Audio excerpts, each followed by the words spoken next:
გამარჯობა ყველას. დღევანდელ ვიდეოში ჩვენ შევხედავთ 5 პრინცესის ცხოვრებას, რომელთა ისტორიები ზღაპრული სულაც არ ყოფილა. იძულებითი ქორწინებიდან და შვილის დაკარგვიდან დაწყებული, ავადმყოფობითა და იზოლაციით დამთავრებული, ამ ქალებმა გადაიტანეს ტანჯვა, ვალდებულება და სასოწარკვეთა, ისე, როგორც ამას ისტორია იშვიათად აჩვენებს. მოდით ერთად გავიგოთ ყველაზე ბნელი სამეფო ბედისწერები, რომელთა შესახებაც თქვენ არასდროს ხსმენიათ. ჩვენი პირველი ამბავი მე-19 საუკუნის ბელგიაში იწყება. პრინცესა სტეფანია გოდილდა დაიბადა 1864 წლის 21 მაისს ლახენის სასახლეში, ბრიუსელის გარეუბანში, ბელგიაში. მისი მამა იყო პრინცი ლეოპოლდი, ბელგიის ტახტის მემკვიდრე და მეფე ლეოპოლდ პირველის შვილი, რომელიც ბელგიის პირველი მმართველი იყო ქვეყნის დამოუკიდებლობის მოპოვების შემდეგ, 1831 წლიდან. მისი დაბადებიდან მხოლოდ წელიწადნახევრის შემდეგ მისი ბაბუა გარდაიცვალა და მამამისი გახდა მეფე ლეოპოლდ მეორე. მსოფლიოსთვის ის აღიარებული იყო როგორც ძლიერი სახელმწიფო მოღვაწე, რომელმაც ბელგიას მნიშვნელობა მიანიჭა გლობალურ არენაზე, მიუხედავად მისი მცირე ზომისა. მან ქვეყანა დიდებული სასახლეებითა და შთამბეჭდავი სამოქალაქო შენობებით აავსო, რითაც თავისი რეპუტაცია როგორც შორსმჭვეტელმა მმართველმა კიდევ უფრო განამტკიცა. მაგრამ მისი მმართველობის ბრწყინვალე ფასადის მიღმა სიბნელე იმალებოდა. დღეს ლეოპოლდ მეორის მემკვიდრეობა საშინელებათა ერთობლიობაა. მან კონგო პირად სამფლობელოდ გადააქცია, რკინის ხელით მართავდა და მის მოსახლეობას მოგებისთვის იყენებდა. მისი მმართველობის დროს მილიონობით კონგოელი რეზინის პლანტაციებზე მონებად აქციეს და უამრავი სისასტიკე გადაიტანეს. სამწუხაროდ ამ პირობებმა, დაავადებებსა და შიმშილთან ერთად, კონგოს მოსახლეობის მკვეთრი შემცირება გამოიწვია. ასევე სტეფანის ოჯახის სიმდიდრე ნაწილობრივ კონგოელების სისხლიანი ფულით შეიქმნა. სტეფანის დედა იყო მარი ანრიე და ავსტრიელი, ჰაბსბურგების სამეფო დინასტიის წევრი ავსტრიაში. ქვეყანაში, რომელმაც ბელგია მე-18 საუკუნის უმეტეს ნაწილში მართა. მას და ლეოპოლდს 4 შვილი ჰყავდათ. მათი პირველი ქალიშვილი ლუიზა 1848 წელს დაიბადა, შემდეგ კი მათი ერთადერთი ვაჟი ლეოპოლდი 1859 წელს.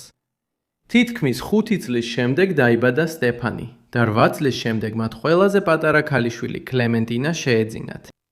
მიუხედავად ამდენი შვილისა, ბელგიის სამეფო ოჯახის საოჯახო ცხოვრება ბედნიერებისგან შორს იყო. მათი მშობლების ქორწინება მხოლოდ პოლიტიკური შეთანხმება იყო და მათ სრულიად განსხვავებული ინტერესები და ხასიათები ჰქონდათ. დროის განმავლობაში დაძაბულობა გაიზარდა და დედოფალი მარი ანრიეტა სულ უფრო მეტად შორდებოდა თავის ქმარს. 1870-იანი წლების დიდ ნაწილს მისგან განცალკევებით ატარებდა. ამან სამეფო ცხოვრების მკაცრი შეზღუდვები კიდევ უფრო გაამკაცრა და მომდევნო წლებში სტეფანი ბევრად უფრო ბნელ სამყაროში აღმოჩნდებოდა, ვიდრე ოდესმე წარმოედგინა. სტეფანის ადრეული წლები ტრაგედიით აღინიშნა.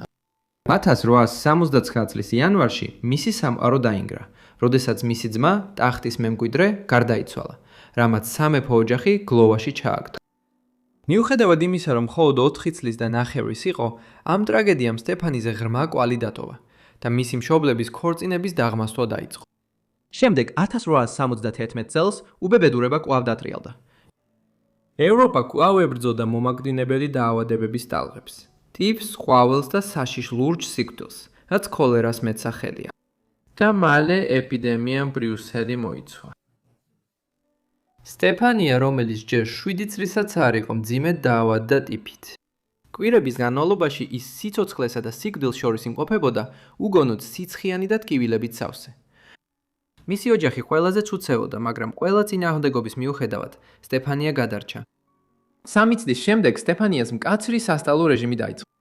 მას სხვადასხვა საგანს მაღალ დონეზე ასწავლიდნენ და მრავალენოვანი იყო, თუმცა მას არ ანებიურებდნენ და მას და მის დებს მკაცრი დისციპლინით ასწავლიდნენ. 1875 წლიდან სტეფანია ხშირად აღმოჩნდებოდა სამეფო კარზე ყველაზე მაღალი რანგის ქალი. მისი უფროსი და ლუიზა გათხოვდა და ბრიუსელი დატოვა, ხოლო დედა ხშირად აიმყოფებოდა დედაქალაქში. შემდეგ 1878 წლის ზამთარში მისი ბედი გადაწყდა. ის ჯერ კიდევ თინეიჯერი იყო, როდესაც გააცნეს ავსტრიის მემკვიდრე პრინც რუდოლფს, იმპერატორ ფრანც იოსების ერთადერთ ვაჟს და უზარმაზარი ავსტრო-უნგრეთის იმპერიის მემკვიდრეს.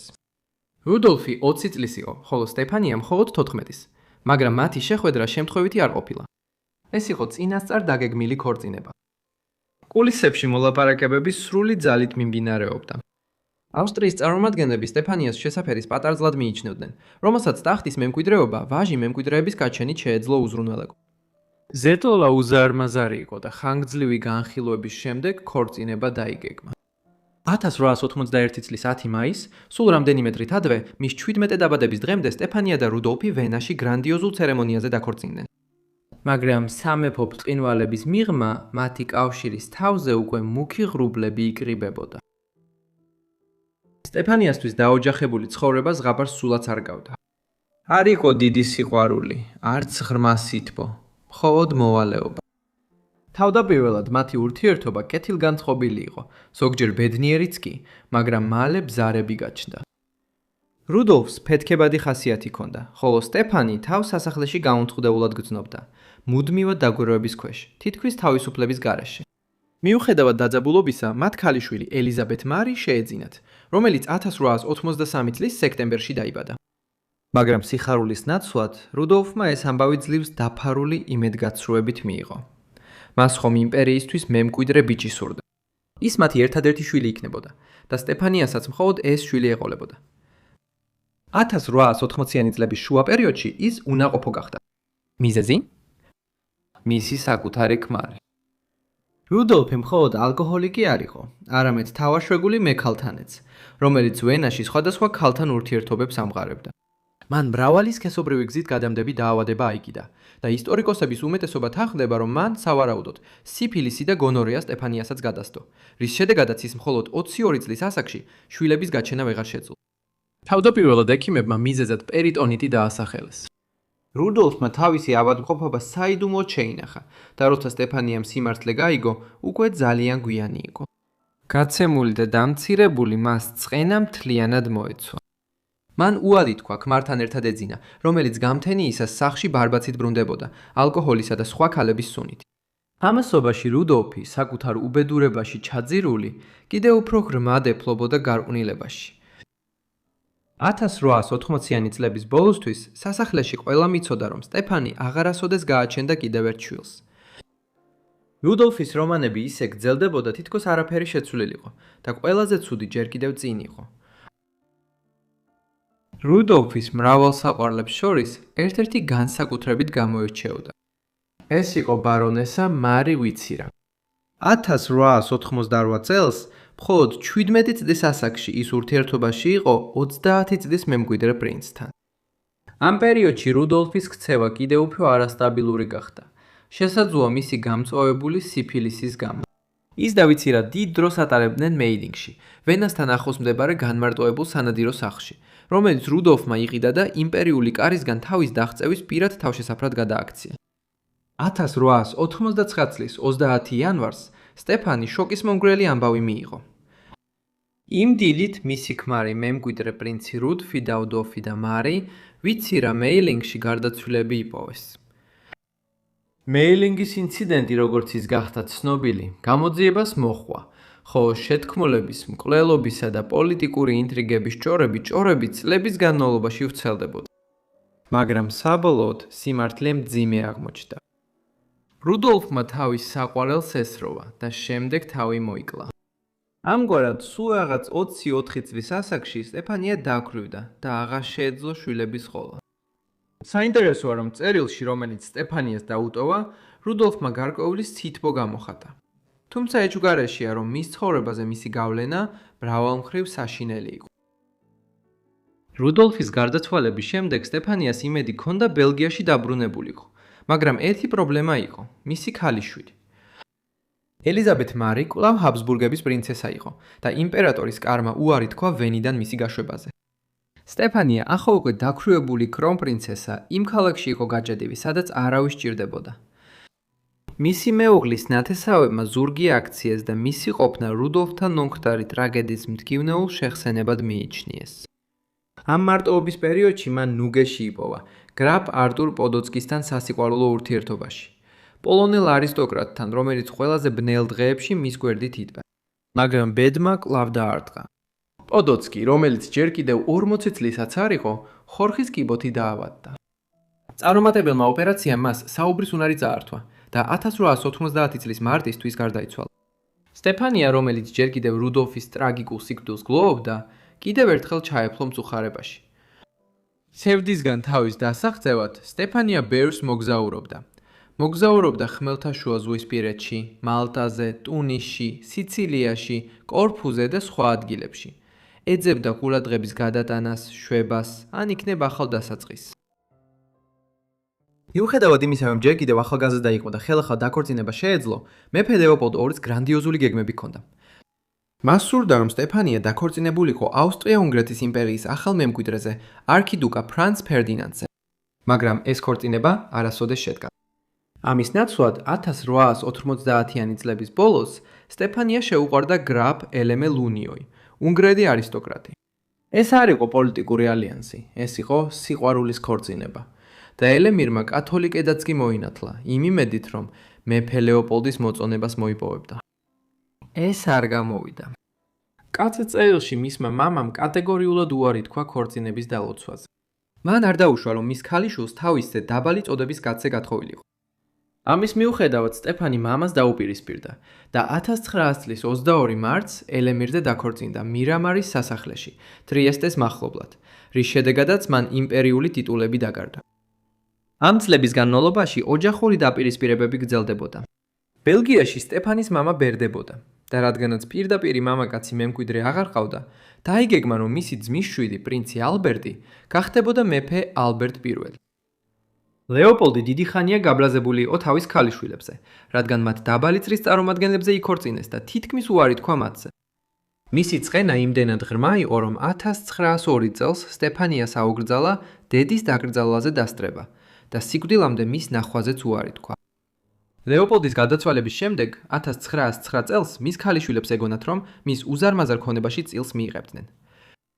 ამის ნაცვლად მათ საკმაოდ შოკის მომგვრელი რამ აღმოაჩინეს.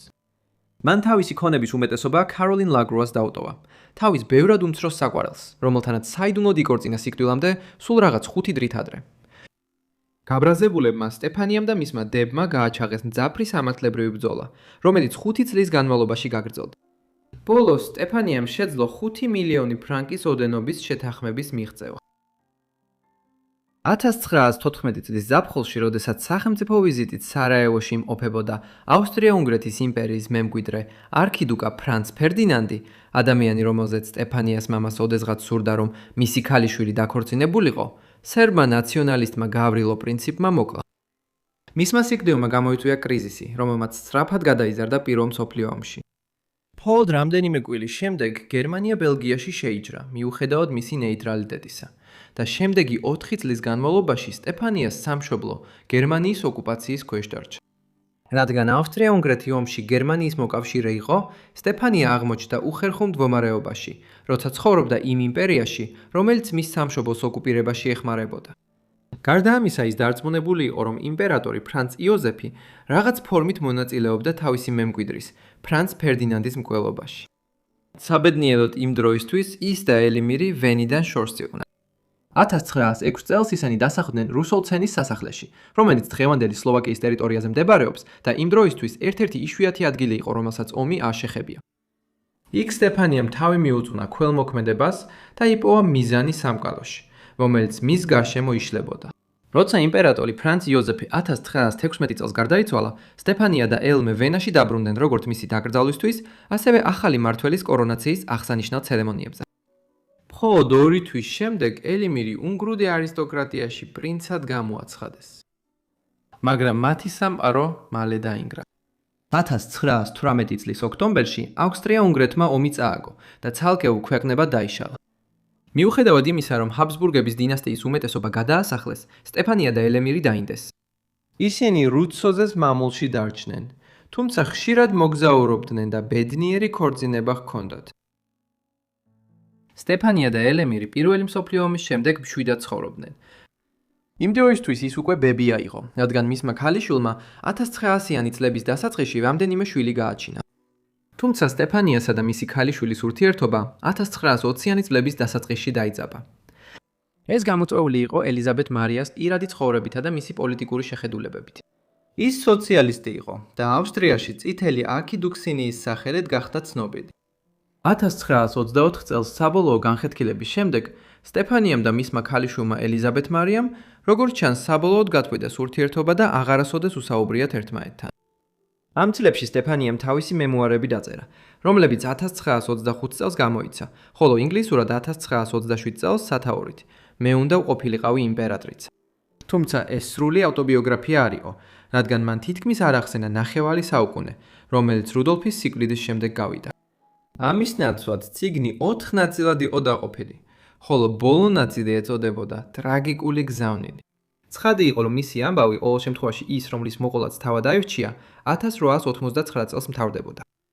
შესაძლოა მისმა გამომცემლებმა იცოდნენ, რომ ეს იყო ის ვერსია, რომელიც მკითხველებს სურდათ. ან იქნებ უბრალოდ მას არ სურდა თავისი პირადი ცხოვრების დეტალების გაზიარება იმ საბედისწერო დღიდან. 1929 წლის სექტემბერში დაიწყო მეორე მსოფლიო ომი. სტეფანი და მისი ქმარი ფრონტის ხაზთან ახლოს არ ცხოვრობდნენ, ხოლო მოსაზღვრე ქვეყნებმა ბრძოლის ყველაზე მძიმე ნაწილი აიცილეს.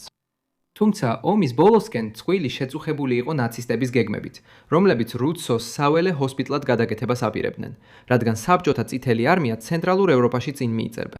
როცა რუსები იქ 1945 წლის გვიან გაზაფხულზე მივიდნენ, სტეფანი და ელემე პანენჰალმის არქიაბატობაში შეაფარეს თავი. ისი გარდაიცვალა 1945 წლის 23 აგვისტოს 91 წლის ასაკში.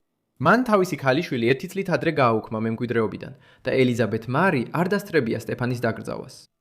ის დაკრძალეს არქიაბატობის კრიპტაში, ხოლო ელემე, რომელიც თითქმის 1 წლის შემდეგ გარდაიცვალა, მის გვერდით დაკრძალეს. შემდეგ გადავდივართ მე-17 საუკუნის ესპანეთში, სადაც ნაზი ახალგაზრდა პრინცესა აიძულეს ბიძასთან დაქორწინებულიყო და ამის შედეგები დაიტანა. ინფანტა მარგარიტა ტერესა, ან ინგლისურად მარგარეტ თერესა, დაიბადა მადრიდის სამეფო ალკასარის სასახლეში 1651 წლის 12 ივლისს. მისი მამა იყო მეფე ფილიპე მეოთხე. ის ესპანეთის მმართველი იყო 1621 წლიდან მას შემდეგ რაც ტახტზე ავიდა, მხოლოდ 15 წლის ასაკში. ფილიპე ცნობილია როგორც რეპლანეტა, რაც ნიშნავს პლანეტის მეფეს. ეს იმიტომ, რომ იმ დროისთვის ესპანეთის იმპერია მთელ მსოფლიოში იყო გადაჭიმული. მოიცავდა ცენტრალური და სამხრეთ ამერიკის უმეტეს ნაწილს, კარიბის ზღვის დიდ კუნძულებს, ფილიპინებსა და აზიას, ასევე დასავლეთ აფრიკის სანაპიროს მცირე ნაწილებს. მარგარეტას დედა იყო მარიანა, ანუ მარია ანა ავსტრიელი, ფერდინანდ მესამის, ავსტრიის ჰერცოგისა და საღვთო რომის იმპერატორის ქალიშვილი. მისი ორივე მშობელი დაიბადა ძლიერ ჰაბსბურგთა დინასტიაში, რომელიც შუა საუკუნეებში შვეიცარიისა და ავსტრიის კლდოვან საზღვარზე აღმოცენდა. წლების განმავლობაში ჰაბსბურგებმა ევროპის დიდი ნაწილი დაიპყრეს, მაგრამ ეს ძირითადად სისხლიანი ომებით არ მომხდარა. არა. ჰაბსბურგებმა ძალაუფლებისთვის ქორწინების ხელსხელოვნება სრულყოფილად აითვისეს და ალიანსების შექმნით უზარმაზარი იმპერიების ხელში ჩაგდება შეძლეს. 15 საუკუნის ბოლოსთვის მათ ესპანეთის ტახტი მემკვიდრეობით მიიღეს და ევროპის დაუძლებელ ძალად იქცნენ, ოჯახად, რომლის ძალაუფლებასაც საზღვარი არ ჰქონდა. ჰაბსბურგები მხოლოდ თავიანთი უზარმაზარი იმპერიით არ იყვნენ ცნობილი. ისინი ცნობილნი იყვნენ თავიანთი საშიში აკვიატებით ნათესავებში ქორწინების მიმართ. თაობიდან თაობამდე ისინი საკუთარ ნათესავებში ქორწინდებოდნენ და ალიანსებს ამყარებდნენ საკუთარი ჯანმრთელობის ფასად. ეს დამახინჯებული ტრადიცია დამანგრევო გენეტიკურ შედეგებამდე მიიყვანდა. შიგნიდან ანგრევდა მათ დინასტიას. მარგარეტ თერეზას მშობლები უბრალოდ შორეული ნათესავები არ იყვნენ. ისინი ბევრად უფრო ახლო ნათესავები იყვნენ, ვიდრე ეს ნორმალურად შეიძლება ჩაითვალოს. მისი მამა ოჯახის ესპანური შტოდან იყო, დედა კი ავსტრიული მხრიდან. მაგრამ მათი კავშირი ბევრად უფრო ღრმა იყო, რადგან სამეფო შიდა სისხლიანობის შემზარავი მაგალითით ისინი ბიძა და დიშვილი იყვნენ. მარგარეტის მშობლებს შორის შემაშფოთებლად ახლო ნათესაობამ თავისი ფასი ჰქონდა. მათი 5 შვილიდან 3 ჩვილობაში გარდაიცვალა. მხოლოდ 2 გადარჩა, მარგარეტი და მისი უმცროსი ძმა კარლოსი, რომელიც ინგლისურად ჩარლზად არის ცნობილი. მაგრამ გადარჩენა ხსნას არ ნიშნავდა. ჩარლზი ოცოცხალი მტკიცებულება შიდა სისხლიანობის საშინელებებისა. 20-იან წლებში ის ნაადრევად დაბერდა, თმას ცვიოდა და საშინლად დამახინჯებული კბა აწუხებდა. მისი გონებაც ისეთივე სისწრაფით ილეოდა როგორც სხეული და მას უკვე ადრეული დემენციის ნიშნები ეტყობოდა. შემდგომში მის თანამედროვეებს მას მოჯადოებული შეარქვეს, რადგან ბევრი ფიქრობდა, რომ მისი ფიზიკური და გონებრივი პრობლემები ჯადოქრობის შედეგი იყო. სინამდვილეში მარგარეტისა და ჩარლზის იმბრიდინგის კოეფიციენტი საშინლად მაღალი იყო, ზოგიერთი შეფასებით მათში შიდა სისხლიანობის დონე ისეთივე იყო, როგორც დაძმის კავშირის შედეგად დაბადებულ ბავშვებში. დღემდე ისტორიკოსები დაობენ, იყო თუ არა ჩარლზის მდგომარეობა მხოლოდ გენეტიკური, საუკუნეების განმავლობაში უკონტროლო ინბრიდინგის ტრაგიკული შედეგი, თუ რამე სხვა. მარგარეტი შეიძლება უფრო იღბლიანი იყო, მაგრამ მასაც არ აუვლია ეს ყველაფერის. მიუხედავად იმისა, რომ ის თავის ძმაზე ბევრად ჯანმრთელი იყო, მარგარეტმაც თავისებურად ატარებდა ჰაბსბურგების წყევას, როგორც ამას მალე ვიხილავთ. მარგარეტი გაიზარდა სამეფო ალკასარის სასახლის დიდებულებაში, ფუფუნების სამყაროში, სადაც მისი ყოველი სურვილი მოახლეთა და მსახურთა არმიას ასრულებდა. მაგალითად, ინფანტა ხშირად ტკბილეულსა და შოკოლადს მიირთმევდა, რაც სამეფო კარის ექიმებისგან უნდა დაემალა. თუმცა ამ ფუფუნების მიღმა მადრიდის კარის დამფრგუნველი შეზღუდვები იმალებოდა, სადაც ყოველი მოძრაობა, ყოველი სიტყვა, ყოველი მზერა დაუნდობელი სამეფო ეტიკეტის მიხედვით იყო განსაზღვრული. როგორც ლევამოსილი ჰაბსბურგების დინასტიის პრინცესამ, მან მიიღო საუკეთესო განათლება, რასაც ფული და ძალაუფლება უზრუნველყოფდა. მას ასწავლიდნენ რამდენიმე ენას, გერმანულს ეუფლებოდა, რათა უკეთესად ესაუბრა ჰაბსბურგების ავსტრიული შტოს ნათესავებთან და ასევე სწავლობდა ლათინურს, რომელიც ცოდნისა და რომაულ-კათოლიკური ეკლესიის წმინდა ენა იყო. მაგრამ არც ერთი განათლება ვერ მოამზადებდა მას იმ ბედისთვის, რომელიც ელოდა.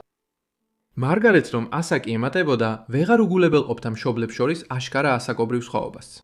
მისი მამა თითქმის 30 წლით უფროსი იყო დედაზე. მაგრამ თუ ეს დეტალი აწუხებდა, არასდროს უჩვენებია. ასაკობრივი სხვაობის მიუხედავად, მისი მშობლები აღმერთებდნენ მას. ის იყო მათი სანუკვალი ძვირფასი ქვა, ერთადერთი ნამდვილად ჯანმრთელი შვილი, რომელიც მათმა კავშირმა წარმოშვა და ისინი სიყვარულით უზიარებდნენ მას ერთმანეთს. მისი ნაზი ნაფთებითა და სიცოცხლით სავსე სულით, მარგარეტი ყველას აჯადოებდა მის გარშემო. ის იყო მათი პატარა ანგელოზი, მეტსახელი, რომელსაც ოჯახის წევრები და მეგობრები სიყვარულით ჩურჩულებდნენ. ალბათ ამიტომაც მისმა მშობლებმა ევროპის ერთ-ერთ უდიდეს მხატვარს მიმართეს. მხატვარს სთხოვეს, რომ მისი პორტრეტი დაეხატათ და ასე გაეხსენებინათ იგი სამუდამოდ, როცა ის მხოლოდ 5 წლის იყო. პორტრეტი, რომელიც ისტორიაში ერთ-ერთ ყველაზე ცნობილ ნახატად იქცეოდა. ველასკესის ნახატი ერთ დროს ცნობილი იყო როგორც ლა ფამილია, ანუ ოჯახი. დღეს მას ლას მენინას უწოდებენ, რაც ნიშნავს სასახლის მხლებელ ქალბატონებს. ეს უფრო შესაფერისი სახელწოდებაა, რადგან ის ასახავს მარგარეტს, რომელსაც რამდენი მსახური ემსახურება და კაბას უსწორებს. სურათში გამოსახულ მრავალ ფიგურას შორის კიდევ ერთი გამოირჩევა: მარიე ბარბოლა, კარის წევრი, რომელსაც ჯუჯიზმი ჰქონდა. იმ ეპოქაში, როდესაც მისი მდგომარეობის მქონე ადამიანები ხშირად მხოლოდ არისტოკრატიის გასართობად მიიჩნეოდნენ, ველასკესმა რადიკალური რამ გააკეთა. მისი უბრალოდ ხუმრობად გამოსახვის ნაცვლად, მან მარიე ბარბოლას სიღრმე, ღირსება და გამჭოლი მზერა მიანიჭა, რაც რთულ შინაგან სამყაროზე მიანიშნებს. თვითონ ველასკესიც კი ჩნდება ამ შედევრში, როგორც მდუმარე დამკვირვებელი, ესპანეთის სამეფო კარის მდიდრული, მაგრამ მკაცრი სამყაროსი. სხვა ადამიანებიც ჩანს ლას მენინაში ნახატებსა და სარკეებში, მათ შორის მარგარიტას მშობლებიც. და ეს არ იყო ერთადერთი ცნობილი ნახატი მარგარიტას შესახებ. ველასკესმა ამენაკლებ 5 პორტრეტი დახატა პრინცესას ახალგაზრდობაში, ვითაც უკვდავყო მისი სილამაზე და სამეფო ელეგანტურობა. სინამდვილეში ის იყო ერთ-ერთი ყველაზე ხშირად დახატული ახალგაზრდა მთელი, ადრეული თანამედროვე ევროპის მასშტაბით, ვითაც იქნებოდა მისი ძალაუფლებისა და პრესტიჟის იმიჯი. იმიჯი, თუმცა ეს წინააღმდეგობაში მოდიოდა იმ სევდიან ბედთან, რომელიც მას ეოდა. შეიძლება თანამედროვე გონებისთვის ძნელი წარმოსადგენი იყოს, მაგრამ როცა ლას მენინასი დაიხატა 1646 წელს, როცა მარგარიტა მხოლოდ 5 წლის იყო, ესპანეთის კარზე უკვე აქტიურად განიხილავდნენ, ვისზე უნდა დაქორწინებულიყო იგი. სამეფო პოლიტიკის დაუნდობელ სამყაროში ქორწინება არასოდეს იყო სიყვარულზე, ეს ყოველთვის ძალაუფლებაზე იყო. ემოციებს და პირად სურვილებს არანაირი მნიშვნელობა არ ჰქონდა, როცა საქმე დინასტიების ბედი იდგა. ესპანეთის მეფის ქალიშვილად მარგარეტა უბრალოდ პრინცესა არ იყო. ის იყო მაღალი ფსონის ფიგურა, ევროპული დიპლომატიის სასტიკ თამაშში. მისი მომავალი დიდი ხნით ადრე გადაწყდა, ვიდრე თავად მიხვდებოდა ამას. მაგალითად, ერთ დროს იყო წინადადება, რომ მას შეეძლო დაქორწინებულიყო ინგლისის სამეფო ოჯახის წევრ ჩარლზ სტიუარტზე. ის დაბრუნდა ინგლისის ტახტზე როგორც მეფე ჩარლზ მეორე. ინგლისის, შოტლანდიისა და ირლანდიის 1660 წელს, მას შემდეგ რაც ინგლისმა 1650-იან წლებში მოკლედ სცადა რესპუბლიკად ყოფნა. ამგვარი ქორწინება გამოყენებული იქნებოდა იმისთვის, რომ ინგლისთან არამოსაოდნელი ალიანსი შექმნილიყო იმ დროს, როდესაც საფრანგეთი და ესპანეთი დასავლეთ ევროპის ბატონობისთვის მძაფრი მეტოქეები იყვნენ. საბოლოოდ ჩარლზმა ამის ნაცვლად 1662 წელს პორტუგალიელი პატარძალი კატერინა ბრაგანძელი შეირთო. მარგარეტის და ჩარლზ სტიუარტის ქორწინებაზე მოლაპარაკებების ჩაშლა ძირითადად მეფე ფილიპეს წინააღმდეგობის გამო მოხდა. მისი აზრით, მისი ქალიშვილი ავსტრიული ჰაბსბურგების ოჯახის წევრს უნდა გაჰყოლოდა ცოლად. მას საერთოდ არ აწუხებდა ის ფაქტი, რომ ეს ქორწინება ოჯახში შიდა სისხურობას კიდევ უფრო გააღრმავებდა. საბოლოო ჯამში ეს უბრალოდ ჰაბსბურგების ძალაუფლების შენარჩუნების გზა იყო. რაც შეეხება მარგარეტას, მას თავისი ბედის გადაწყვეტაში ხმა არ ჰქონდა. როდესაც მადრიდსა და ვენას შორის მოლაპარაკებები დაიწყო, მარგარეტა ალბათ ვერც კი აცნობიერებდა, რა შოკის მომგვრელ შედეგებს მოუტანდა ეს ქორწინება. ის ჯერ კიდევ მხოლოდ 11 წლის იყო, როდესაც სამეფო კარზე გამოაცხადეს, რომ ის ჰაბსბურგთა დინასტიის ლეოპოლდზე დაქორწინდებოდა. როგორც მისი დედა მანამდე, მარგარეტაც ახლა განწირული იყო გაეგრძელებინა ჰაბსბურგების ინცესტური ტრადიცია და დაქორწინებულიყო ძალიან ახლო ნათესავზე, კაცზე, რომელიც ერთდროულად მისი ბიძაც იყო და პირველი ბიძაშვილიც. ლეოპოლდი მისი დედის უმცროსი ძმა იყო და 1650-იანი წლების ბოლოს სწრაფად გახდა ავსტრიის არქიდუკი, უნგრეთის, ხორვატიისა და ბოჰემიის მეფე, ასევე წმინდა რომი და რომის იმპერატორი. თუნდაც ადრეული თანამედროვე ევროპის ეპოქაში არსებობდა გარკვეული სტანდარტები იმის შესახებ, როდის იყო ბავშვი საკმარისად დიდი ქორწინებისთვის. მარგარეტა 1663 წლის დასაწყისში დანიშნეს თავის ბიძაზე, მაგრამ მაშინ იგი ქორწინებისთვის ძალიან პატარა ჩაითვალა. ამის ნაცვლად მხოლოდ 1666 წლის აპრილში, როცა მარგარეტა უკვე თითქმის 15 წლის ხდებოდა, მან მადრიდიდან ვენაში განგზავრება დაიწყო. შემდეგ 6 თვიანი მოგზაურობა მოხდა და ესპანეთის სამეფო ამალამ ვენაში მხოლოდ 1666 წლის დეკემბერში ჩააღწია. ქორწინების ცერემონია რამდენიმე დღეში 12 დეკემბერს გაიმართა. ეს იყო გრანდიოზული ღონისძიება, რომელსაც ესწრებოდნენ ევროპის ყველაზე გავლენიანი მონარქები და მაღალი რანგის პირები. ხარჯები არ დაზოგულა. და ამ დიდებულება იქ არ დასრულებულა. საზეიმო ღონისძიებები მთელი 1667 წლის განმავლობაში გრძელდებოდა.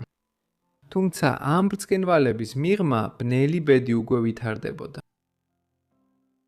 ვინაში ცხოვრება მარგარეტასთვის უცნაური და ზოგჯერ რთული იყო. უპირველეს ყოვლისა, მას და მის ახალ ქმარს უცნაური ქორწინება ჰქონდათ. შეიძლება თანამედროვე ადამიანებისთვის ეს გასაკვირი იყოს, მაგრამ ისინი არ ცდილობდნენ დაეფარათ თავიანთი ახლო ნათესაური კავშირში. ის მას ბიძას ეძახდა. ამ არაორდინარული სიტუაციის მიუხედავად, ისინი მაინც კარგად ურთიერთობდნენ. მათ ერთნაირი ინტერესები ჰქონდათ, მათ შორის ხელოვნება და მუსიკა. და ლეოპოლდმა ყველაფერი გააკეთა, რომ მარგარეტს ახალ გარემოში თავი კომფორტულად ეგრძნო. ასევე ჩვეულებრივი იყო ისეთი სამეფო ოჯახის წევრებისთვის, როგორც მარგარეტია, რომ როდესაც ისინი ტოვებდნენ სამშობლოს და უცხო მმართველზე ან პრინცზე ქორწინდებოდნენ, თან მიყავდათ თავიანთი ძველი სამეფო კარის წევრები. ამიტომ ვენაში სამეფო კარზე მას გარშემო რამდენიმე ნაცნობი სახე ეყოლებოდა, როცა ახალ ცხოვრებას ეჩვეოდა. შეიძლება იქ იყვნენ ის ადამიანებიც, რომლებიც მადრიდში იმყოფებოდნენ, როცა ველასკესი ბევრად ადრე ლას მენინას ხატავდა. ამის მიუხედავად მარგარეტა ძლიერ ნოსტალგიას განიცდიდა. თავის ესპანურ ფესვებს ეჭიდებოდა და გერმანულის გაუმჯობესებისთვის თითქმის არაფერს აკეთებდა. დროის გასვლასთან ერთად მისი ოდესღაც ნაზი სილამაზე თანდათან ქრებოდა. კანი უფერული ხდებოდა, სახის ნაკვთები უფრო დაღლილი ჩანდა და ჰაბსბურგებისათვის დამახასიათებელი კბა უფრო გამოკვეთილი ხდებოდა. ქორწინებას სხვა მხრივაც ჰქონდა პრობლემები. მარგარეტა ვენაში ჩასვლისთანავე თითქმის მაშინვე დაორსულდა და 1667 წლის სექტემბერში ვაჟს ფერდინანდს გააჩინა. თუმცა ის მხოლოდ 3 ნახევარი თვე იცოცხლა და 1668 წლის იანვარში გარდაიცვალა. მათი ბედი თითქოს შეიცვალა შემდეგი შვილის, ქალიშვილის, მარია ანტონიას დაბადებით, რომელიც 1669 წლის იანვარში დაიბადა. ის იქნებოდა ერთადერთი მარგარეტას შვილებიდან, ვინც გადარჩებოდა. ორი სხვა ესეთი იღბლიანი არ აღმოჩნდა. ვაჟი ჯონ ლეოპოლდი დაიბადა 1670 წლის 20 თებერვალს, მაგრამ ტრაგიკულად გარდაიცვალა რამდენიმე საათში. კიდევ ერთი ქალიშვილი მარია ანა მხოლოდ 2 კვირა იცოცხლა, სანამ 1672 წლის თებერვალში გარდაიცვლებოდა. და ეს დამანგრეველი ტენდენცია მომავლის ნიშანი იყო. მარგარეტს რთული ორსულობები ნაწილობრივ საკუთარი ჯანმრთელობის პრობლემების გამო ჰქონდა. მიუხედავად იმისა, რომ ბავშვობაში მარგარეტი თავის ძმაზე ჯანმრთელი იყო, ვენაში ჩასვამდე და შემდეგ წლებში მას ჯანმრთელობის გარკვეული პრობლემები მაინც გაუჩნდა. როდესაც მარგარეტი 1666 წლის ბოლოს ავსტრიის დედაქალაქში ჩავიდა, იქ ხალხმა მალევე დაიწყო საუბარი მის ხშირ ავადმყოფობებზე. ხანმოკლე პერიოდის განმავლობაში ბევრი დამკვირვებელი ამას ორსულობის მუდმივ დატვირთვას აბრალებდა. მხოლოდ 6 წელიწადში მან 6 ორსულობა გადაიტანა. მათ შორის იყო 4 ცოცხლა დაბადება და 2 მუცლის მოშლა. თითოეული მათგანი უფრო სუსტს და უფრო დეპრესიულ სტოვებდა ვიდრე ადრე. მაგრამ დროის გასვლასთან ერთად აშკარა გახდა, რომ რაღაც უფრო ბოროტი იყო საქმეში ჩართული. მარგარეტი ხშირად საწოლიდან ვერ დგებოდა, მაშინაც კი როცა ორსულად არ იყო. ექიმებმა მას გაუდიდებული ფარისებრი ჯირკვალი დაუდგინეს, მაგრამ მე-17 საუკუნეში მკურნალობა არ არსებობდა და მისი მდგომარეობა მხოლოდ უარესდებოდა. მარგარეტისთვის ყველაფერი მართლა ცუდად წავიდა 1673 წლის ადრეულ გაზაფხულზე. მას 3 კვირის განმავლობაში მუცლის ძლიერი ტკივილები აწუხებდა. შემდეგ სიცხე აუწია. არსებობს დოკუმენტები, რომლებიც ამ პერიოდში ვენაში სამეფო კარზე მყოფმა უცხოელმა ელჩებმა დაწერეს და რომლებიც მიუთითებს, რომ ბევრი ადამიანი სერიოზულად შიშობდა, რომ ის მოკდებოდა. მარტის დასაწყისში მას სუნთქვის გაძნელება დაეწყო, ხოლო 10 მარტს მისთვის უკანასკნელი აღსარების მისაღებად და ზიარების მისაცემად მოძღვარი გამოიძახეს. მხოლოდ 2 დღის შემდეგ 12 მარტს მარგარეტა გარდაიცვალა, სულ რაღაც 21 წლის ასაკში. ავტოპსიამ გული მომკვლელი სიმართლე გამოავლინა. მისი გარდაცვალების დროს მუცლად კიდევ ერთი ვაჟი ჰყავდა. მისი ტრაგიკულად შეწყვეტილი ცხოვრება დასრულდა ვენაში, იმპერატორის საძვალეში, სადაც იგი დაკრძალეს. მთავარედესისა და წმინდა რომის იმპერატრიცის გარდაცვალებამ ავსტრიის კარზე გრძელი გლოვა გამოიწვია. სამგლოვიარო ცერემონიები კვირების განმავლობაში გაგრძელდა აპრილში. ლეოპოლდი მეუღლის ნაადრევი გარდაცვალებით განადგურებული იყო. თუმცა ეს არ შეუშლია ხელი, რომ წლის ბოლოს კვლავ დაქორწინებულიყო. მისი ახალი მეუღლე იყო არქიდუქსინია კლაუდია ფელიციტა, ავსტრიელი ჰაბსბურგების ტიროლის შტოს წევრი. მაგრამ ლეოპოლდისთვის ეს ქორწინება სიყვარულზე კი არა, გადარჩენაზე იყო. დინასტიური თამაში უნდა გაგრძელებულიყო და სასწრაფოდ მეტი მემკვიდრე იყო საჭირო. სასურველია ვაჟი, რათა ჰაბსბურგების მმართველობა გაგრძელებულიყო. მარგარეტას გარდაცვალების შემდეგ ესპანეთის ტახტზე მისი უფლებები მის ერთადერთ გადარჩენილ ქალიშვილს მარია ანტონიას გადაეცა. როცა თავად მარია ანტონია 1692 წელს გარდაიცვალა, მისი უფლებები მის ერთადერთ გადარჩენილ ვაჟს, ბავარიის პრინც იოსებ ფერდინანდს გადაეცა. თუმცა იოსებ ფერდინანდის ნაადრევმა გარდაცვალებამ 1699 წელს და მეფე კარლოს მეორეის უუნარობამ მემკვიდრის გაჩენისა მემკვიდრეობის კრიზისი გამოიწვია. ამან ესპანეთი და მთელი ევროპა სასტიკ ომში ჩააგდო, რომელიც თითქმის 15 წელი გაგრძელდა. კრიზისი, რომელიც ალბათ შეიძლებოდა აეცილებინათ თავიდან, რომ ჰაბსბურგებს საკუთარი თავის განადგურება არ დაეწყოთ ინცესტური ქორწინებების გამო. ჩვენ კვლავ მე-17 საუკუნეში ვრჩებით. შემდეგი ისტორიისთვის, რათა დავაკვირდეთ პრინცესას, რომელმაც თავისი ცხოვრება შეიძულა მას შემდეგ, რაც დედოფალი გახდა. მარია ტერეზა. ესპანელი დაიბადა 1638 წლის 10 სექტემბერს, ესკორიალის სასახლეში, მადრიდის გარეუბანში. მისი მამა იყო ფილიპე, 4, ესპანეთის მეფე 1621 წლიდან და იმ დროისთვის ისტორიაში ყველაზე დიდი კოლონიური იმპერიის მმართველი, რომელიც ჩრდილოეთით მექსიკიდან, სამხრეთით ჩილესა და არგენტინამდე ვრცელდებოდა. მისი დედა იყო ელიზაბეთ ფრანგი, საფრანგეთის მეფე ანრი ცხორთეის ქალიშვილი და ლუი თანზდემეტის და რომელიც მარია ტერეზას დაბადების დროს საფრანგეთის მმართველი იყო. მარია ტერეზას მშობლებს ბევრი შვილი ჰყავდათ, მაგრამ ტრაგიკულად თითქმის ყველა მათგანი ჩვილობაში გარდაიცვალა. მისი 4 და-ძმიდან მხოლოდ ერთმა, ბალთაზარ კარლოსმა გადაურჩა ჩვილობას, მაგრამ ისიც ძალიან ადრე გარდაიცვალა. 1654 წელს, როდესაც მარია ტერეზა მხოლოდ 6 წლის იყო, მისი დედა ელიზაბეთი კიდევ ერთი მუცლის მოშლის შემდეგ გართულებებით გარდაიცვალა. შემდეგ 2 წლის შემდეგ მისი უფროსი ძმაც, რომელიც მხოლოდ 16 წლის იყო, ასევე გარდაიცვალა. ამ დანაკარგმა ახალგაზრდა ინფანტას გულში ღრმა სიცარიელე დატოვა და ძმის გარდაცვალების შემდეგ ის მოულოდნელად ესპანეთის ტახტის მემკვიდრე გახდა. დედისა და ძმის გარდაცვალების შემდეგ ახალგაზრდა ინფანტა მამას უფრო დაუახლოვდა, რომელმაც უზრუნველყო, რომ მას მკაცრი კათოლიკური კონტრრეფორმაციის განათლება მიეღო. გამოჩენილი მეცნიერების ხელმძღვანელობით მან ლათინური და სხვა საგნები შეისწავლა, ხოლო მამამ პირადად გააცნო პოლიტიკა და ისტორია. თუმცა მისი აღზრდა სითბოს გარეშე არ ყოფილა. მას გარს ეხვია შინაური ცხოველები, გამთობები და ესპანეთის კარის ბრწყინვალება. ეს კარი, რომელიც მსოფლიოში ერთ-ერთ ყველაზე დიდებულად ითვლებოდა, ამერიკიდან მიღებული სიმდიდრით გამდიდრდა და კულტურის წარმომადგენლებით. მაგალითად, მხატვარი დიეგო ველასკესი ამშვენებდა მას, რაც მარია ტერეზას განსაკუთრებულ გარემოს უქმნიდა ზრდისთვის. თუმცა ფილიპემ კარგად იცოდა, რომ მიუხედავად იმისა, რამდენად განათლებული იქნებოდა მისი ქალიშვილი, ერთადერთი მემკვიდრის სტატუსი შეიძლება არეულობას გამოეწვია და თვით მონარქიის სტაბილურობასაც კი დაემუქრებოდა. ამ მიზეზით 1659 წელს მან ხელახლა იქორწინა, ამჯერად საკუთარ დისშვილზე, 14 წლის მარიანა ავსტრიელზე. მან ორი ვაჟი გააჩინა, რომელთაგან ერთმა კარლოსმა, რომელიც 1661 წელს დაიბადა, სრულწლოვანებამდე მიაღწია. ამ ნახევარ-ძმა მარია ტერეზა შეცვალა მამის პირდაპირ მემკვიდრედ და 1665 წელს კარლოს მეორეის სახელით ტახტზე ავიდა. იმის გასაგებად, თუ როგორ განვითარდებოდა ინფანტა მარია ტერეზას ცხოვრება, საჭიროა გავიგოთ ესპანეთსა და საფრანგეთს შორის საშინელი დიპლომატიური ურთიერთობები ადრეულ ახალ ეპოქაში. საფრანგეთი და ესპანეთი მხოლოდ 18 საუკუნეში დაიწყეს ერთიან სამეფოებად ჩამოყალიბება. ამამდე ესპანეთი იყოფოდა სამეფოებად, როგორიცაა კასტილია, ლეონი და არაგონი, ხოლო საფრანგეთი გამოდიოდა ფეოდალური დანაწევრებისა და ასწლიანი ომის პერიოდიდან. კონსოლიდაციის შემდეგ ისინი დასავლეთ ევროპის ყველაზე ძლიერ სამეფოებად იქცნენ.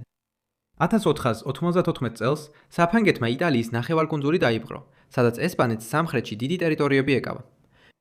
ამან გამოიწვია მწარე მეტოქეობა ამ ორ ძალას შორის, რომელიც 150 წელზე მეტხანს გაგრძელდა. ესპანეთი და საფრანგეთი 65 წლის განმავლობაში იტალიურ ომებში იყვნენ ჩართული, რომელიც 1559 წელს დასრულდა ესპანეთის გამარჯვებითა და იტალიაში დომინირებით. ესპანეთი მართავდა სარდინიას, სიცილიას, ნეაპოლს და მილანს. მალე ამის შემდეგ საფრანგეთი რელიგიური ომებით დაიშალა, რადგანაც ესპანეთმა კათოლიკურ ლიგას მხარი დაუჭირა და 1580-იან და 1590-იან წლებში საფრანგეთში ჯარები შეიყვანა. 1598 წელს მშვიდობის დაბრუნების შემდეგ მცირე პაუზა იყო, სანამ ეს ორი ძალა კვლავ შეეჯახებოდა ერთმანეთს. ამჯერად 1618 წელს დაწყებულ 30 წლიანი ომის სხვადასხვა მხარეს. ამ პერიოდში მათი მეტოქეობა ჩრდილოეთ იტალიაში მანტუის საჰერცოგოში გავრცელდა, ასევე ესპანეთის საკუთარ ტერიტორიებზეც, რადგან საფრანგეთი 1640-იან წლებში პორტუგალიასა და კატალონიაში აჯანყებებს უჭერდა მხარს. მრავალი თვალსაზრისით საფრანგეთ-ესპანეთის მეტოქეობამ განსაზღვრა დასავლეთ ევროპის საერთაშორისო პოლიტიკა 1490-იანი წლებიდან 1650-იანი წლებამდე. ეს გაგრძელდა მანამ, სანამ მარია ტერეზას და ლუი მე-14-ს ქორწინება არ მოეწყო.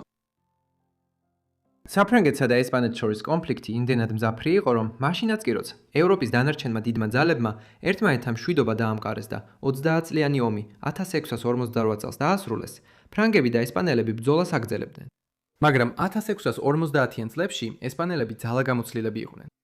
მათ დაკარგეს პორტუგალიის კონტროლი, რომელიც 1590-იანი წლების ბოლოს დაიკავეს და რომელიც ახლა კვლავ დამოუკიდებელ სახელმწიფოდ იქცა და ძვირს მოახერხეს კატალონიაში აჯანყების ჩახშობა.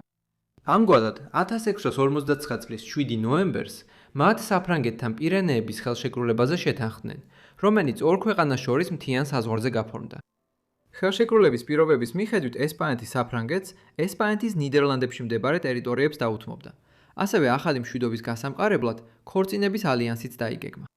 პირობების თანახმად ფილიპე ქორთვათა დათანხმდა თავისი ქალიშვილი მარია ტერეზა საფრანგეთის მეფე ლუი XIV-ზე დაეკორწინებინა. იდეა იყო, რომ საფრანგეთსა და ესპანეთს შორის თითქმის 165 წლიანი უწყვეტი ომების შემდეგ ქორწინების ალიანსი უფრო მდგრად მშვიდობას მოიტანდა. განსაკუთრებით ესპანეთს სჭირდებოდა ასეთი შეთანხმება, რადგან მათი ხაზინა ცარიელი იყო და ისინი ძალაუფლებას კარგავდნენ იმ ძვირადღირებული ომების შედეგად, რომლებიც მე-16 და მე-17 საუკუნეებში უწყვეტად ჰქონდათ ნაბრძოლი. მიუხედავად იმისა, რომ პირენეების ხელშეკრულება 1659 წლის ნოემბერში შეთანხმდა, ოფიციალური ხელმოწერა და ორი მონარქის შეხვედრა 1660 წლის 7 ივნისს შედგა. მარია ტერეზა მამას და ესპანელი კარისკაცებისა და მინისტრების დიდ ამალას გაჰყვა, რომლებიც პირენეებში გაემართნენ, რათა ხელშეკრულება ფაზანების კუნძულზე, პატარა კუნძულზე ვიდასუას მდინარეზე, საზღვართან, იქ მოეწერათ ხელი. იქ მას შეხვდა თავის მომავალ მეუღლეს, რომელიც უკვე აჩვენებდა, რომ აბსოლუტურ მონარქად სურდა მმართველობა, უარს ამბობდა პარლამენტზე დაყრდნობაზე და თავს ღმერთის რჩეულ წარმომადგენლად წარმოაჩენდა საფრანგეთის სამართავად. როცა ლუიმ პირველად ნახა თავისი მომავალი მეუღლე, მან პატარა პუტკუნა ქალბატონი დაინახა ღია კანის ფერითა და ქერათმით, რაც იმ დროის სილამაზის სტანდარტებში ჯდებოდა. ბევრი ჰაბსბურგისგან განსხვავებით, მას არ ჰქონდა მემკვიდრეობით მიღებული გამოკვეთილი სახის ნაკვთები, რომლებიც თაობების განმავლობაში ახლო ნათესავებთან ქორწინებამ გამოიწვია, რაც ძირითადად დედამისის დამსახურებაა. თუმცა მას ცუდი კბილები ჰქონდა, რაც ტკბილეულისა და ცხელი შოკოლადის სიყვარულის შეტვარულის შედეგი იყო. საინტერესოა, რომ ეს ცხვილი ორივე 21 წლის თითქმის ზუსტად ერთი ასაკის იყვნენ. ლუი დაიბადა 1638 წლის 5 სექტემბერს, სულ რაღაც 5 დღით ადრე მარია ტერეზიაზე. იმ დროისთვის, როცა ისინი შეხვდნენ, ლუი უკვე 17 წელია საფრანგეთის მეფე იყო. ტახტი 1653 წელს მიიღო, როცა ჯერ 5 წლისაც არ იყო. ფაზანების კუნძულზე შეხვედრის შემდეგ დანიშნული წყვილი საზღვარს გადაკვეთა. იქ მარია ტერეზია მამას ბოლოჯერ გულდაწყვეტით დაემშვიდობა. ორივე მიცოდა, რომ ისინი აღარასდროს შეხვდებოდნენ ერთმანეთს. გამოსამშვიდობებლად ფილიპე მეოთხემ თავის ქალიშვილს ახალი ბედისწერა შეავსენა. უნდა დაივიწყო, რომ ინფანტა ხარ და მხოლოდ ის დაიმახსოვრო, რომ საფრანგეთის დედოფალი ხარ. 1660 წლის 9 ივნისს ისინი დაქორწინდნენ საფრანგეთის ტერიტორიაზე მდებარე პატარა ქალაქ სენ-ჟან-დე-ლიუსში, რის შედეგადაც მარია ტერეზა საფრანგეთის დედოფალი კონსორტი გახდა. შემდეგ ისინი ზაფხულის განმავლობაში ნელა მიიწევდნენ ჩრდილოეთისკენ და მხოლოდ 1660 წლის 26 აგვისტოს შედგა მათი საზეიმო შესვლა პარიზში, რადგანაც საფრანგეთის დედაქალაქის მოსახლეობა დიდი რაოდენობით გამოვიდა, რათა მიესალმებინა ახალი დედოფალი. მარიამ ტერეზას ქორწინების უცნაური დეტალი, რომელიც უნდა აღინიშნოს, ის იყო, რომ ის თავის ორმაგ ბიძაშვილზე ქორწინდებოდა. მიუხედავად საფრანგეთსა და ესპანეთს შორის წლების განმავლობაში არსებული მტრული ურთიერთობისა, ეს ტყვილი ერთმანეთთან ახლო ნათესავები იყვნენ. ლუისის დედა იყო ანა ავსტრიელი. ანას მამა იყო ესპანელი ფილიპე მესამე, მარია ტერეზას ბაბუა. გარდა ამისა, ესპანეთისა და ავსტრიის სამეფო ოჯახებს შორის ძლიერი იმბრიდინგის გამო, ჰაბსბურგების სახლის ორი სხვადასხვა შტოს შორის, მარია ტერეზა ლუის სხვა რთული გზებითაც იყო ნათესავი. სიტუაციას კიდევ უფრო ართულებდა ის, რომ მარია ტერეზას დედა ელიზაბეთი ლუი მე-14-ეს დეიდა იყო. ასე რომ ორივე იყო ევროპის სამეფო იმბრიდინგის შედეგი და ეს ინცესტური კავშირი ამას კიდევ უფრო გააღრმავებდა. საბედნიეროდ მათი შვილები გადაურჩნენ იმ დამანგრევალ იმბრიდინგს, რომელიც სხვა ესპანელ და ავსტრიელ ჰაბსბურგებს დაანჯავდა, თუმცა ეს შეიძლება სხვა მხრივ შეეხო მათ, როგორც მალე ვნახავთ. მარია ტერეზია პირველად დაოსულდა ლუისზე დაქორწინებიდან რამდენიმე თვეში. 1661 წლის 1 ნოემბერს ქორწინებიდან ნაკლებად ვიდრე 17 თვეში მან მათ გააჩინა მათი პირველი შვილი, ბიჭი, რომელსაც ლუი დაარქვეს მამის პატივსაცემად. ის იცხოვრებდა შედარებით ჯამთელად და დიდხანს. მარია ტერეზიას ასე არ გაუმართვა მის შემდეგ შვილებთან. ორი ქალიშვილი, ანა ელიზაბეთი და მარია ანა, დაიბადნენ 1662 წლის ნოემბერში და 1664 წლის ნოემბერში. ტრაგიკული დამთხვევით ორივე გარდაიცვალა 6 კვირის შემდეგ, 1662 წლის დეკემბრის ბოლოს და 1664 წლის 64 წლის დეკემბრის ბოლოს. მესამე შვილი, რომელიც დედის პატივსაცემად მარი ტერეზა დაარქვეს, 5 წლამდე იცოცხლა, თუმცა ისიც გარდაიცვალა 1662 წლის მარტში, სავარაუდოდ ტუბერკულოზის გამო. კიდევ ორი ვაჟი, ფილიპ შარლ და ლუი ფრანსუა 1668 და 1662 წლებში დაიბადნენ და ორივე ჩვილობაში გარდაიცვალა. ამგვარად იმ 6 შვილისგან, რომელიც მარია ტერეზამ გააჩინა, მხოლოდ ერთი, მისი პირმშო გადაურჩა და სრულწლოვანებამდე მიაღწია. მიუხედავად იმისა, რომ ჩვილთა მაღალი სიკვდილიანობა ჩვეულებრივი იყო მე-17 საუკუნეში, როგორც ეს დიდი ბრიტანეთის დედოფალ ანას ტრაგიკულ გამოცდილებაშიც ჩანს, მარია ტერეზას დანაკარგები განსაკუთრებით მძიმე იყო. მისი შვილების სისუსტე შეიძლება გამოწვეული ყოფილიყო არა მხოლოდ იმ ეპოქის სამედიცინო შეზღუდვებით, არამედ მისი ძლიერ იმბრედული წარმომავლობით. და ასევე იმით, რომ იგი დაქორწინდა თავის ორმაგ ბიძაშვილზე, რამაც კიდევ უფრო გააძლიერა მემკვიდრეობითი სისუსტეები. მარია ტერეზას როგორც საფრანგეთის დედოფალ კონსორტის პერიოდი უჩვეულო იყო. ის ძალიან უყვარდა თავის ქმარს და ასევე სასახლეში ყველას მოსწონდა. მას აღწერდნენ როგორც ქველმოქმედს, ცრუ მორწმუნეს და ქმარზე უსაზღროდ შეყვარებულს. ის ყველაფერს აკეთებდა, რომ ქმარი გაეხალებინა. იღებდა საფრანგეთის კალის მოდას და მონაწილეობდა ბალებსა და წარმოდგენებში, მიუხედავად თავისი ბუნებრივი მოიდებულობისა. თავისუფალ დროს ის ატარებდა ესპანელი სეფექალებით გარშემოქალებით გარშემორტყმული, ჯუჯებით, პატარა ძაღლებით და თავისი საყვარელი შოკოლადით. ის ხშირად ითვამდა მაღალქუსლიან ფეხსაცმელს, რათა უფრო მაღალი გამოჩენილიყო. თუმცა მოუქნელი იყო და ხშირად ეცემოდა. თუმცა მისი ერთგულება ყოველდღე გამოიცდებოდა. ლუი, რომელიც მუდმივად ღალატობდა პარიზშიც და მოგვიანებით ახლადაშენებულ ვერსალის სასახლეშიც უამრავ საყვარელს ინახავ. მარია ტერეზა ბევრ მათგანს სძულდა და ხშირად ჩუმად ტიროდა, მაგრამ ფრთხილად თვალს ხუჭავდა. არასოდეს უპირისპირდებოდა მას საჯაროდ. საკუთარი ღალატის ნაწილობრივ გამოსასწორებლად, ლუი ხშირად აწყობდა კომედიის წარმოდგენებს, განსაკუთრებით ესპანურ კომედიებს, რადგან იცოდა, რომ ეს მარია ტერეზას ძალიან უყვარდა. ფრანგი არისტოკრატებით სავსე კარის გარემოცვაში, მარია ტერეზამ ახლო ურთიერთობა ჩამოაყალიბა დედამთილთან, ავსტრიის ანასთან, ლუი მე-13-ის ქვრივთან და მის ჰაბსბურგ ბიძაშვილთან. ანასთან ერთად მარია ტერეზას შეეძლო ესპანურად ესაუბრა, ელოცა, ეკლესიები მოენახულებინა და ქველმოქმედება ჩაეტარებინა ფრანგული კარის ცნობის მოყვალე თვალებისგან მოშორებით. ის მას სითბოთი დიას ეძახდა, მაგრამ ანას გარდაცვალება 1666 წლის იანვარში დამანგრეველი დანაკარგი იყო, რადგან მარია ტერეზამ დაკარგა მთავარი მოკავშირე და დამცველი. ანას გარდაცვალების შემდეგ ლუი აღარ ცდილობდა თავისი რომანების დამალვას. განსაკუთრებით მას შემდეგ, რაც 1666 წლის შემოდგომაზე მადამ დე მონტესპენის გავლენის ქვეშ მოექცა. ამას გარდა მისი მთავარი როლი როგორც დედოფალ კონსორტისა იყო საფრანგეთსა და ესპანეთს შორის ურთიერთობების მედიაცია. მისი ქმარი იყო მტკიცედ განწყობილი გაეფართოებინა თავისი სამეფო და საბოლოოდ მიზნად ისახავდა აღმოსავლეთ საზღვარი გაეყვანა ნიდერლანდებისა და დასავლეთ გერმანიის რაინის მდინარემდე. ეს აუცილებლად გამოიწვევდა საფრანგეთის კონფლიქტს ესპანეთთან, რომელიც კვლავ აკონტროლებდა ესპანურ ნიდერლანდებს, რაც ძირითადად თანამედროვე ბელგიას ემთხვევა. ესპანელები ასევე აკონტროლებდნენ ფრანშე კონტეს, ანუ თავისუფალ ქვეყანას, რომელიც ახლა აღმოსავლეთ საფრანგეთში მდებარეობს. მარია ტერეზა ძალიან რთულ მდგომარეობაში აღმოჩნდა 1767 წლის მაისში, როდესაც მისი ქმარი ომში წავიდა მის მშობლიურ ქვეყანასთან, ამ მიწებზე პრეტენზიის დასაყენებლად. რევოლუციის ომი საბოლოოდ მოკლე კონფლიქტი აღმოჩნდა, რომელშიც ფრანგებმა ესპანეთის ნიდერლანდები დაიპყრეს. 1670 წლის მაისისთვის მშვიდობის პირობები შეთანხმდა, რომლის მიხედვითაც ესპანეთმა ესპანეთის ნიდერლანდების დიდი ნაწილი საფრანგეთს დაუთმო. მშვიდობის პირობები შესაძლოა ესპანეთისთვის კიდევ უფრო მკაცრი ყოფილიყო, რომ არა მარია ტერეზას შესაძლებლობა შეემსუბუქებინა თავისი ქმრის მოთხოვნები. მარია ტერეზა მოხუცობამდე ვერ მიაღწევდა. 1683 წლის ივლისში მას ლიის არეში მძიმე აბცესი განუვითარდა. შემდეგ სიცხე მოიმატა და მისმა ექიმებმა იმ დროისთვის სტანდარტული სამედიცინო პროცედურა სისხლის გამოშვება აირჩიეს.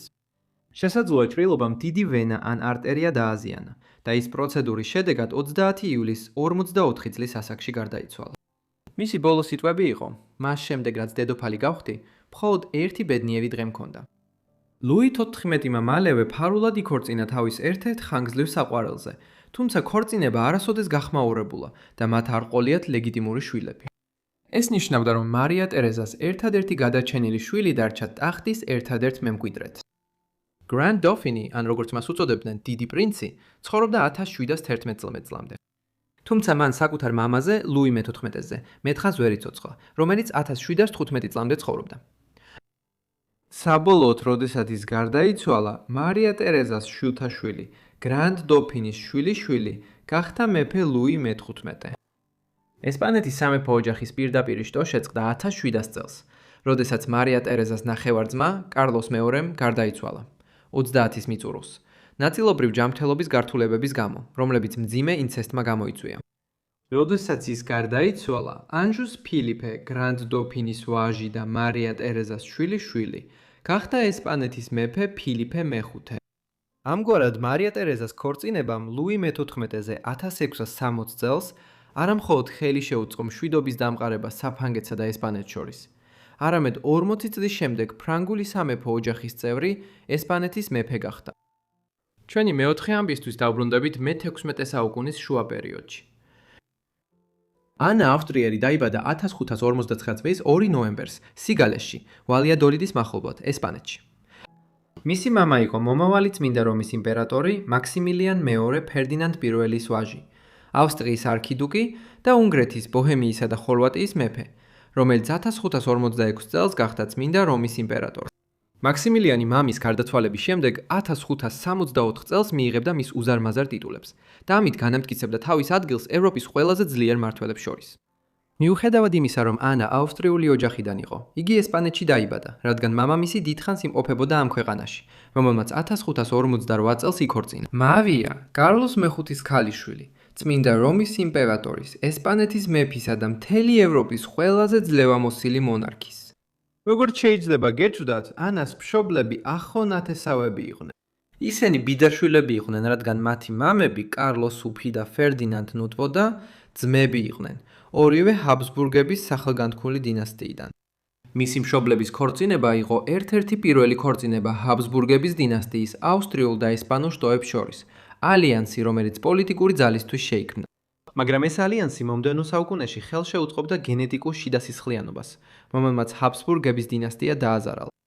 ანა ბავშვობის წლები ესპანეთის სამეფო კარის ბრწყინვალებაში გაატარა, ცერემონიების, ძალაუფლებისა და იმპერიის დიდებულების გაგარემოცვაში.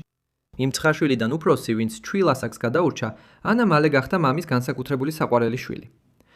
ამ წლებში ანას დედა მარია ესპანეთს მართავდა რეგენტის სტატუსით თავის ახალ მეუღლესთან, მაქსიმილიანთან ერთად, მაშინ როცა ანას მამა, ძლევამოსილი კარლოს ვი, ცენტრალურ ევროპაში იმყოფებოდა და გერმანიაში პროტესტანტული რეფორმაციის ჩახშობის დაუღალავ კამპანიას აწარმოებდა. მარიას რეგენტობა გაგრძელდა 1541 წლამდე, როცა მისი ძმა, პრინცი ფილიპე, ცენტრალური ევროპიდან დაბრუნდა და მამის არყოფნაში ქვეყნის მართვა საკუთარ თავზე აიღო. როდესაც ფილიპე ხელისუფლებაში მოვიდა, ანას მშობლებს თავისუფლად შეეძლოთ ავსტრიაში დაბრუნება, სადაც ანა ვენის დიდებულ გარემოში გაიზარდა და განათლება მიიღო 1550-იან წლებში.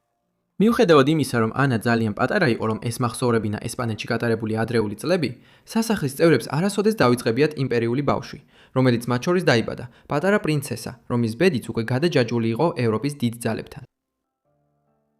სანამ ანას ცხოვრებაში და იმ უცნაურ ბედისწერით სავსე ქორწინებაში ღრმად ჩაუღრმავდებით, საჭიროა გავიგოთ ის არეულობებით სავსე სამყარო, სადაც მისი ისტორია განვითარდა. მე-16 საუკუნის ევროპა სრულიად განსხვავებული იყო დღევანდელისგან. აქ ერთმანეთს ეჯიბრებოდნენ სხვადასხვა ძალები, მუდმივად იცვლებოდა ალიანსები და დრამატული პოლიტიკა სუფევდა. გერმანია მაშინ ჯერ კიდევ ერთიანი ქვეყანა არ იყო, არამედ შედგებოდა ასობით პატარა სახელმწიფოსგან, საჰერცოგოსა და თავისუფალი ქალაქებისგან, რომლებიც წმინდა რომის იმპერიის სუსტი ჩარჩოს ქვეშ ერთიანდებოდნენ. აღმოსავლეთით ვრცელდებოდა უზარმაზარი პოლონეთ-ლიტვის თანამეგობრობა, ხოლო იტალია დაყოფილი იყო ათეულობით მეტოქე სახელმწიფოდ, მათ შორის პაპის სახელმწიფოდ, ვენეციის რესპუბლიკად და სხვა მრავალ საჰერცოგოდ, რომლებიც მუდმივად იბრძოდნენ გავლენისთვის. ამ დანაწევებულ გალემოში ორი გიგანტი გამომოირჩეოდა დანარჩენებისგან: ესპანეთისა და საფრანგეთის სამეფოები. ევროპაში ბატონობისთვის გამწარებულ ბრძოლაში ჩაბმულებმა მათ 1494 წლიდან 1559 წლამდე იტალიის კონტროლისთვის დაუღალავი ომების სერია გამართეს. ესპანეთისთვის ჰაბსბურგთა ავსტრიული შტოსთან მჭიდრო კავშირის შენარჩუნება გადამწყვეტი იყო საფრანგეთის ამბიციების შეკავებაში. 1560-იანი წლების ბოლოსთვის ეს ალიანსი უფრო მნიშვნელოვანი გახდა ვიდრე ოდესმე. მძიმე აჯანყება დაიწყო ქვემო ქვეყნებში, თანამედროვე ბელგიისა და ნიდერლანდების ტერიტორიაზე, რაც ესპანეთის ერთ-ერთ ყველაზე მდიდარ ტერიტორიაზე კონტროლს ემუქრებოდა. როდესაც მეფე ფილიპე მეორე ცდილობდა თავისი იმპერიის მშვიდობის შენარჩუნებას, მან გადაწყვიტა გაემყარებინა კავშირები ავსტრიელ ნათესავებთან. და სწორედ ამ დინასტიური აუცილებლობისა და პოლიტიკური სტრატეგიის ქსელიდან წარმოიშვა ქორწინება, რომელმაც ანას ბედი განსაზღვრა. თავდაპირველად ანა საერთოდ არ იყო განკუთვნილი ფილიპესთვის. მაშ, როგორ მოხდა ეს? მადრიდისა და ვენის ჰაბსბურგთა კარს სულ სხვა კავშირი ჰქონდა განზრახული, ისეთი, რომელიც როგორც ოჯახს, ისე იმპერიას გააძლიერებდა. გეგმა იყო, რომ ანა დაქორწინებული იყო თავის ბიძაშვილზე, დონ კარლოსზე, ასტურიის პრინცზე, რომელიც იყო მეფე ფილიპე მეორისა და მისი პირველი ცოლის, მარია მანუელა პორტუგალიელის ერთადერთი ვაჟი. სამეფო ევროპის სტანდარტებით ასეთი ქორწინება თითქმის არავის უკვირდა. ბიძაშვილებს შორის ქორწინება დიპლომატიის ჩვეულებრივი იარაღი იყო, რომელიც სამეფოებს ერთგულებითა და სისხლით აკავშირებდა, ტრადიცია, რომელიც ევროპულ სამეფოებში მე-20 საუკუნემდე გაგრძელდა. დონ კარლოსი და ანა ასაკითაც ახლოს იყვნენ. კარლოსი მხოლოდ 4 წლით იყო მასზე უფროსი, რაც სულ მცირე, ქაღალდზე როგორც პოლიტიკურად, ისე პირადადაც კარგად შეხამებულ წყვილად გამოიყურებოდა. თუმცა ანა დონ კარლოსის ერთადერთი კანდიდატი ნამდვილად არ იყო. უკვე 1559 წელს, როდესაც ესპანეთი და საფრანგეთი ცდილობდნენ დასრულებულიყო ხანგრძლივი იტალიური ომები, დაიგეგმა, რომ კარლოს ფრანგი პრინცესა უნდა შეეყვანა ცოლად. იმავე წელს ის დაინიშნა ელიზაბეთ დე ვალუაზე, საფრანგეთის მეფე ანრი მეორის უფროს ქალიშვილზე. თუმცა დინასტიური დიპლომატიის მოულოდნელობამ გამოიწვია ის, რომ ელიზაბეთი სასწრაფოდ თავად ფილიპეს მიათხოვეს, რაც ორი მტრული სამეფოს შორის მშვიდობის უზრუნველყოფის უფრო ფართო მცდელობის ნაწილი იყო. შემდეგ ახალგაზრდა პრინცისთვის კიდევ 3 სხვა საცოლე შესთავაზეს. მათ შორის კიდევ ერთი ფრანგი კანდიდატი, ერთი ფრანგი კანდიდატი. მაგრამ მალე საფრანგეთი ჩაეფლო რელიგიურ ომებში, კათოლიკეებსა და პროტესტანტებს შორის, რამაც ეს გეგმები ჩაშალა. 1560-იანი წლების შუა პერიოდში, როდესაც უცხოეთთან ქორწინებითი კავშირები აღარ იყო შესაძლებელი, საბოლოოდ შეთანხმდნენ, რომ დონ კარლოსი თავის ბიძაშვილ ანაზე დაქორწინდებოდა. თუმცა ესპანეთში ყველაფერი კარგად არ იყო. სანამ ანა ვენაში თინეიჯერობის წლებში იზრდებოდა და სჯეროდა, რომ რამდენიმე წელიწადში თავის ბიძაშვილზე დაქორწინდებოდა, ასობით კილომეტრით დაშორებულ ადგილას მოვლენები უფრო ბნელ მიმართულებას იღებდა. დონ კარლოს, რომელიც ოდესღაც იმედისმომცემ მემკვიდრედ ითვლებოდა, თინეიჯერობის შუა ასაკიდან მოყოლებული ცხელებები და იდუმალი ჯანმრთელობის პრობლემები აწუხებდა. შემდეგ 1562 წელს მან თავის ტრავმა მიიღო კიბეზე დაცემის შედეგად და მიუხედავად უცნაური და ხშირად სასტიკი სამედიცინო მკურნალობებისა, მისი ფსიქოლოგიური მდგომარეობა გაუარესდა. როცა დონ კარლოსი 20-იან წლებში შევიდა, ის უკვე ცნობილი იყო ძალადობრივი ემოციური აფეთქებებით, არასტაბილური ქცევითა და შემაშფოთებელი არამდგრადობით. მისი ქმედებები კიდევ უფრო საშიში გახდა. მან ფარულად დაიცვა კონტაქტი მამის მმართველობის მოწინააღმდეგეებთან, მათ შორის ნიდერლანდების აჯანყებულებთან. მისი დაუფიქრებელი დაუმორჩილებლობით შეშფოთებულმა ფილიპე მეორე მკაცრი ზომები მიიღო და 1568 წლის დასაწყისში საკუთარი შვილი დააპატიმრა. ამით ანასა და დონ კარლოს შორის ქორწინების ნებისმიერი იმედი მოულოდნელად და საბოლოოდ დაინგრა. 1568 წლის 24 ივლისს დონ კარლოსი პატიმრობაში გარდაიცვალა. დღემდე არსებობს ეჭვები, ბევრი მიიჩნევს, რომ მამამ შიმშილით მოკლა იგი, რათა შვილი აჯანყების გამაერთიანებელ ფიგურად არ ქცეულიყო. თუმცა, მიუხედავად იმისა, რომ ამ უბედურებამ ერთი შესაძლო კავშირი დაასრულა, ანას ჰაბსბურგების ოჯახში დაქორწინების იდეა არ გამქრალა. ამის ნაცვლად გეგმამ ბნელი და მოულოდნელი მიმართულება მიიღო, რაც ეპოქის ერთ-ერთი ყველაზე გამორჩეული ქორწინების საფუძველი გახდა. როცა დონ კარლოსი 1568 წლის ზაფხულში გარდაიცვალა, ფილიპე მეორე უკვე დაქორწინებული იყო. თუმცა მისი ამჟამინდელი ცოლი მესამე მეუღლე გახდათ. მისი პირველი ცოლი, დონ კარლოსის დედა მარია ემანუელა პორტუგალიელი, მისი გაჩენიდან 4 დღის შემდეგ, მშობიარობის შემდეგ განვითარებული ძლიერი სისხლდენით გარდაიცვალა. ფილიპეს მეორე ცოლი, მერი თიუდორი, ინგლისისა და ირლანდიის დედოფალი, 1558 წელს სავარაუდოდ კუჭის ან საშვილოსნოს კიბოთი გარდაიცვალა და მათ შვილები არ ჰყოლიათ. შემდეგ მან 1560 წელს ფრანტ პრინცესა ელიზაბეთ ვალუაზე იქორწინა. რთული მშობიარობის შემდეგ ის გარდაიცვალა მკვდრადშობილის გაჩენისას. 1568 წლის 3 ოქტომბერს დონ კარლოსის გარდაცვალებიდან 10 კვირის შემდეგ. ამ ყველაფერმა ფილიპე მეორე უიმედო მდგომარეობაში ჩააყენა. მას ორივე, მემკვიდრეც და ცოლიც დაეკარგა. მისმა მესამე ქორწინებამ მხოლოდ ქალიშვილები მოუტანა და დონ კარლოსისა და ელიზაბეთ ვალუასელის სწრაფი გარდაცვალების შემდეგ მეფე მამაკაცი მემკვიდრის გარეშე დარჩა. ამიტომაც ევროპისთვის შოკისმომგვრელი ნაბიჯით ფილიპემ წარმოუდგენელი რამ შესთავაზა. თუ დონ კარლოს აღარ შეეძლო ანაზე დაქორწინება, მაშინ იქნებ თავად ფილიპეს უნდა ეთხოვა თავისი დიშვილის ხელი. გასაოცარია, მაგრამ ანას მამამ დათანხმდა. ასე რომ 20 წლის ანა 53 წლის ბიდას დაქორწინდა წარმომადგენლის მეშვეობით 1570 წლის მაისში, როცა ის ჯერ კიდევ ვენაში იყო. იგი ეწინააღმდეგებოდა არა მხოლოდ ტრადიციას, არამედ პაპ პიუს მეხუთის წინააღმდეგობასაც, რომელიც შეძრწუნებული იყო ფილიპეს გეგმებით დაქორწინებული იყო საკუთარ დისშვილზე. ამ დრომდე ანასა და ფილიპეს ქორწინება მხოლოდ ქაღალდზე არსებობდა. ისინი წარმომადგენლის მეშვეობით დაქორწინდნენ, სანამ ანა ავსტრიაში რჩებოდა და ფილიპე ესპანეთიდან მართავდა. თუმცა 1570 წლის შემოდგომაზე საბოლოოდ დადგა დრო, რომ ანა იბერიის ნახევარკუნძულზე გამგზავრებულიყო, სადაც მას გრანდიოზული ოფიციალური ცერემონია ელოდა. ის დიდ ამალასთან ერთად გაემგზავრა, რომელშიც ვენიდან მისთვის ნაცნობი სახეებიც იყვნენ, რომლებიც ახლა ესპანეთში გახვებოდნენ და მის გვერდით დარჩებოდნენ. ეს იყო სამეფო კარზე გავრცელებული პრაქტიკა, რათა უზრუნველყოთ უთვეტობა და კომფორტი იმ პატარძლებისთვის, რომელთა ცხოვრებაც მოულოდნელად იცვლებოდა და უცხო ქვეყანაში უწევდა ცხოვრება. ესპანეთში მოგზაურობა გრძელი და დაძაბული იყო. ანას ამალამ ხმელეთით გაიარა დაბალი ქვეყნები, სანამ გემით იბერიის ნახევარკუნძულზე გაემგზავრებოდა. მათ გზად ჰოლანდიელებისგან როგორც ოვაციები, ისე მტრულობა შეხვდათ, რაც ავის მომასწავებელი დასაწყისი იყო ქორწინებისა, რომელიც უკვე პოლიტიკურ ინტრიგებში იყო გახვეული.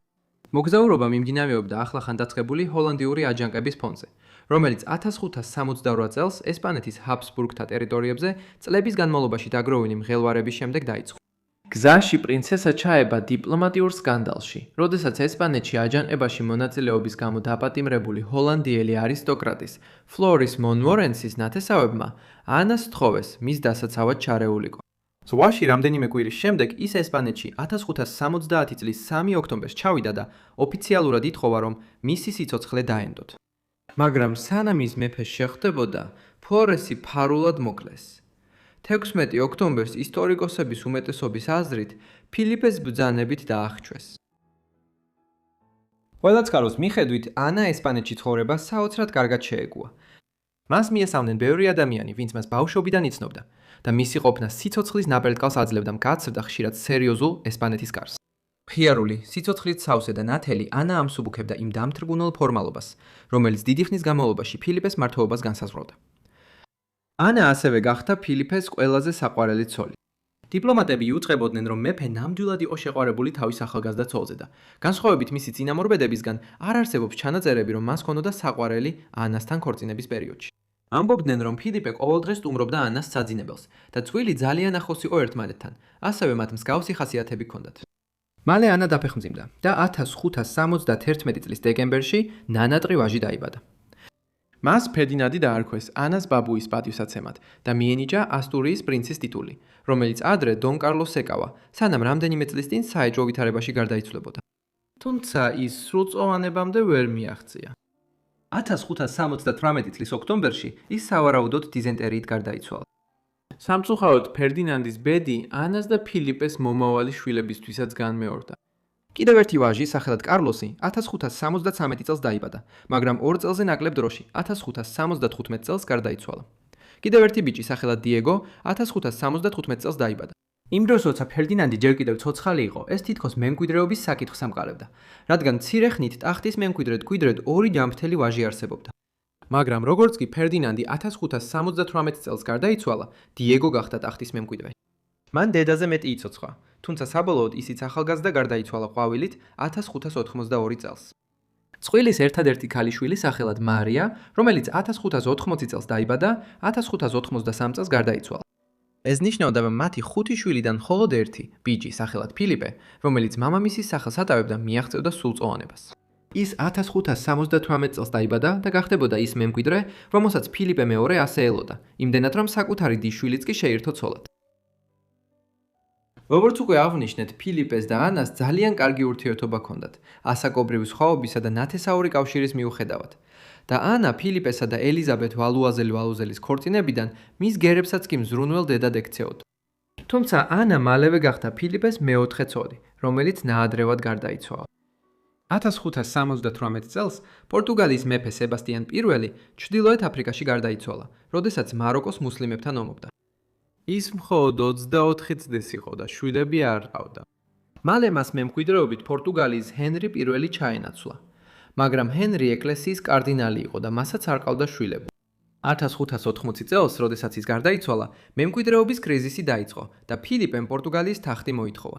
ეს პრეტენზია სადავო იყო და თავისი პრეტენზიის გასამყარებლად ფილიპე, ანა და ესპანეთის სამეფო კარი 1580 წლის სექტემბერში პორტუგალიაში გაემგზავრნენ.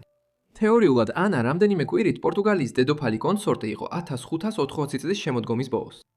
თუმცა ეს მოკლე პერიოდი იყო.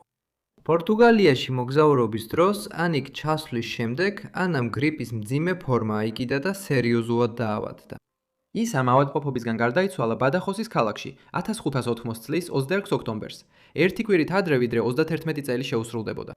მიუხედავად იმისა, რომ თავდაპირველად პორტუგალიაში დაკრძალეს, შემდეგ მისი ნეშტი ესპანეთში დააბრუნეს და ესკორიალის სასახლის სამეფო კრიპტაში დაკრძალეს. მისი ქმარი ფილიპე აღარასოდეს დაქორწინებულა და 1588 წლამდე იცოცხლა. და ბოლოს გადავდივართ ავსტრიაში, მე-16 საუკუნის დასაწყისში. ელისაბედ ავსტრიელი ჰაბსბურგთა დინასტიიდან დაიბადა 1526 წლის 9 ივლისს, ქალაქ ლინცში, ზემო ავსტრიაში. ის იყო პირველი შვილი ავსტრიის არქიდუკი ფერდინანდ ნობროისა და ანა ბოჰემიისა და უნგრეთის ქორწინებიდან. ისინი 5 წლით ადრე დაქორწინდნენ და ჰაბსბურგთა კარზე იზრდებოდა შეშფოთება, რომ ანას შესაძლოა არ შეძლებოდა შვილების ყოლა. ეს სერიოზული პრობლემა იქნებოდა ნებისმიერი სამეფო და არისტოკრატიული დინასტიისთვის ადრეული ახალი ხანის ევროპაში, როცა ქორწინებები ძირითადად მამაკაცი მემკვიდრეების გაჩენასა და ქალიშვილების ქორწინებით ალიანსების შექმნას ემსახურებოდა. მარტოხელა ახალგაზრდა პრინცესასთვის საბედნიეროდ, ელიზაბეთის დაბადებამ თითქოს იმპერიულ ოჯახში ბავშვების ნაგაც გზა გაუხსნა.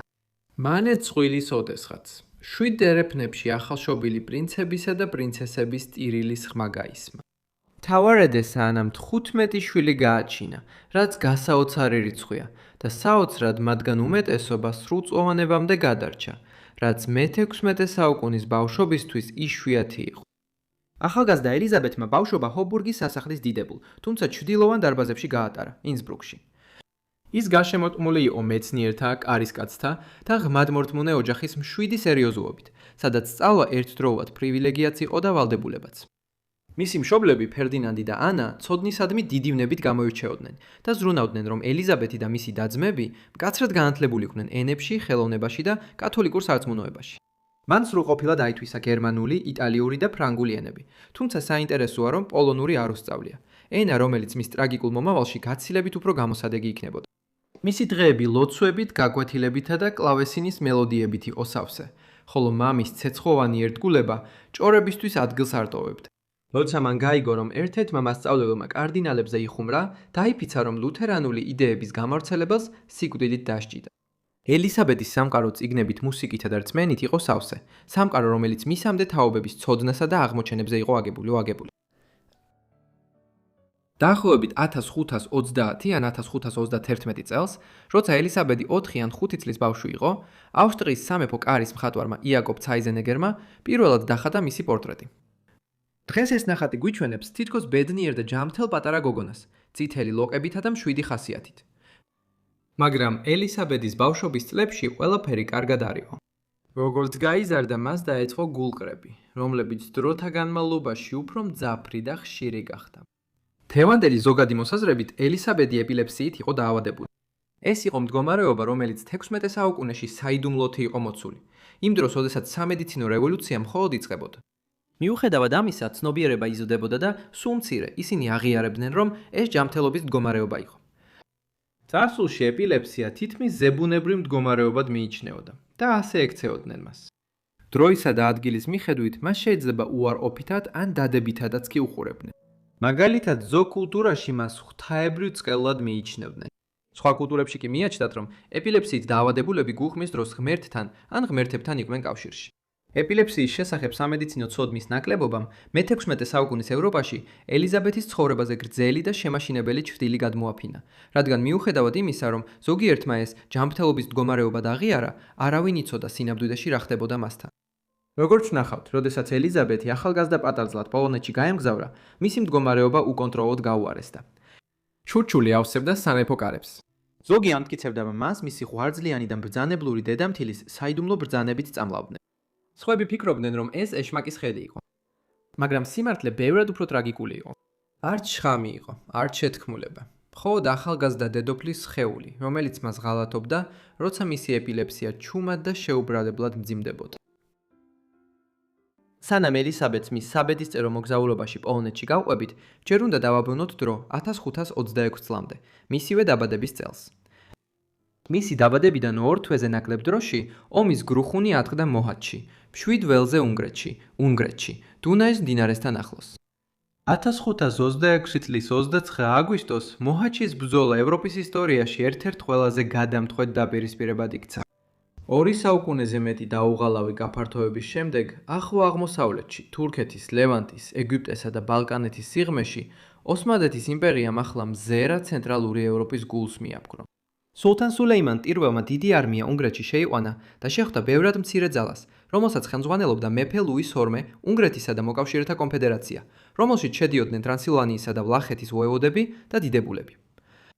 ბრძოლა დასრულდა არა მხოლოდ თურქების გამარჯვებითა და მათი შემდგომი გაფართოებით ჩრდილოეთისკენ, არამედ მეფე ლუი მეორეც დაიღუპა ამ ბრძოლაში. მისმა სიკვდილმა ტახტის მემკვიდრეობის დავა გამოიწვია, რამაც ელიზაბეთის ცხოვრება განსაზღვრა.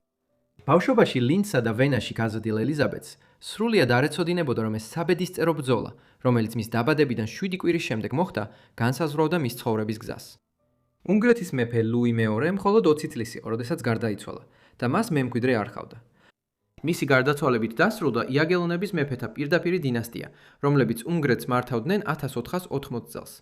მეფე მატია კორვინუსის გარდაცვალების შემდეგ გარდა ამისა, ლუი მეორე ასევე იყო ხორვატიისა და ბოჰემიის მეფე. იმ მიწების ნაწილი, რომელსაც ის სახელით მართავდა, ახლა ოსმალმა თურქებმა დაიკავეს და ისინი საუკუნეების განმავლობაში დარჩნენ ოსმალეთის ხელში. ზოგ შემთხვევაში იმის ფასი, თუ ვინ შეცვლიდა მას, საკმაოდ მაღალი იყო. სამი სხვადასხვა გვირგვინი: უნგრეთის, ბოჰემიისა და ხორვატიის. ტახტზე ორი ძლიერი პრეტენდენტი იყო. ელისაბედის მამა ერთ-ერთი მათგანი იყო. ფერდინანდის ცოლს, ელისაბედის დედას, ბოჰემიისა და უნგრეთის ანა ტყუილად არ ერქვა. ის იყო ახლა უკვე გარდაცვლილი მეფე ლუდოვიკო II-ის და ვლადისლავ მეორეის ქალიშვილი, რომელიც უნგრეთს, ბოჰემიასა და ხორვატიას მართავდა 1516 წელს გარდაცვალებამდე. ანას მეშვეობით ფერდინანდის შვილები, მათ შორის შვილი ელისაბედი, იაგელონების დინასტიის სისხლის მემკვიდრეები იყვნენ. ამ სამეფო ხაზის ცოცხალი გაგრძელება. მისი პრეტენზია მხოლოდ დაპყრობით ან პოლიტიკით არ იყო განპირობებული, არამედ თავად სისხლით, მატრილინური ხიდით, რომელიც ჰაბსბურგებს ცენტრალური ევროპის დამარცხებულ გვირგვინებთან აკავშირებდა. სამი ტახტის მეორე პრეტენდენტი იყო ჟან ზაპოიო, ტრანსილვანიის ვოევოდა. როგორც უნგრეთის საზღვრის მმართველი, მას უნგრელი არისტოკრატიის მხარდაჭერა ჰქონდა და მათი გი ლუის II-ის მემკვიდრედ წარადგინეს. გარდა ამისა, მას ნათესაური კავშირი ჰქონდა პოლონეთის სამეფო კართან. იმ სამეფოსთან, სადაც იაგელონების დინასტიის ცალკე შტო მართავდა როგორც პოლონეთის სამეფოს, ასევე ლიტვის დიდ საჰერცოგოს. მიუხედავად იმისა, რომ პოლონეთის მოხუცი მეფე სიგიზმუნდ ათმედი არ აპირებდა უნგრეთის, ხორვატიისა და ბოჰემიის ტახტებზე თავისი პრეტენზიების განხორციელებას, მან ვერ შეძლო ჰაბსბურგთა გაფართოების საფრთხის უგულებელყოფა. მათი მზარდი ძალაუფლების შესაკავებლად, მან მხარი დაუკირა იოან ზაპოიოს, ფერდინანდის მეტოქეს. ამის შემდეგ დაიწყო მემკვიდრეობის სასტიკი ომი, რომელიც სხვადასხვა ფორმით გაგრძელდა იოან ზაპოიოს გარდაცვალებამდე, 1540 წელს. ბრძოლა, რომელმაც ცენტრალურ ევროპაში ძალთა ბალანსი შეცვალა. აქ ჩნდება ელიზაბეთის სცენაზე. საკუთარი პრეტენზიის გასამყარებლად ფერდინანდმა იცოდა, რომ პოლონეთთან კომპრომისზე უნდა წასულიყო. იაგელონების დინასტიას უნგრეთის მართვა თავად არ სურდა, მაგრამ მოუსვენრად აგვირდებოდნენ, როგორ ძლიერდებოდა ჰაბსბურგთა იმპერია, რომელშიც შედიოდა ესპანეთის შტოც, რომელიც ესპანეთიდან ამერიკებამდე ვრცელდებოდა. მიუხედავად იმისა, რომ პოლონეთი მე-16 საუკუნეში ძლიერი სახელმწიფო იყო, არ სურდა, რომ ჰაბსბურგებს თავიანთი გავლენა კიდევ უფრო აღმოსავლეთით, ბოჰემიასა და უნგრეთში გაევრცელებინათ. მინიმუმ, მათ სურდათ ჰაბსბურგების განეიტრალება და ალიანსის შექმნა, თუ ფერდინანდი უნგრეთსა და ბოჰემიას დაიმორჩილებდა. ფერდინანდის დიპლომატებმა მალე დაიწყეს მოლაპარაკებები პოლონეთის კართან და ქორწინებით ალიანსი შესთავაზეს, რომლის ცენტრშიც ახალგაზრდა ელისაბედი იქნებოდა. ამ კავშირს დაარწმუნებდა იაგელონებს, რომ როგორც კი ჰაბსბურგები ბოჰემიისა და უნგრეთის ტახტებს დაიკავებდნენ, ისინი აღარ შეეცდებოდნენ პოლონეთის მიწებზე წინსვლას. გეგმა მარტივი იყო. ელისაბედი დაქორწინდებოდა პოლონეთის ახალგაზრდა მეფეზე და ლიტვის დიდ მთავარზე, ჟიგიმონდ II აუგუსტზე. მიუხედავად იმისა, რომ ჯერ კიდევ ბავშვი იყო, ჟიგიმონდი 1529 წელს მამამისის გვერდით თანამმართველად დანიშნეს. ქორწინების მოლაპარაკებები მომდევნო წელს 1530-ში დაიწყო, რაც ფერდინანდის უფროსი ქალიშვილის პოლონეთის გვირგვინთან გაერთიანებას ნიშნავდა. ოფიციალური ხელშეკრულება იმ ნოემბერში გაფორმდა, მაგრამ ელიზაბეთი მხოლოდ 4 წლის იყო. შეთანხმებაში ეწერა, რომ ქორწილი მის 7 წლის შესრულებამდე გადაიდებოდა, პაპის დისპენსაციის მოლოდინში, რაც აუცილებელი იყო არა მხოლოდ მისი ასაკის გამო, არამედ იმიტომაც, რომ წყვილი პირველი ბიძაშვილები იყვნენ ერთი თაობის სხვაობით. დროის გასვლასთან ერთად გეგმა გადაიხედა. ქორწილი გადაიდებოდა 1540-იანი წლების დასაწყისამდე, როცა ელიზაბეთი უფრო შესაფერის ასაკს მიაღწევდა.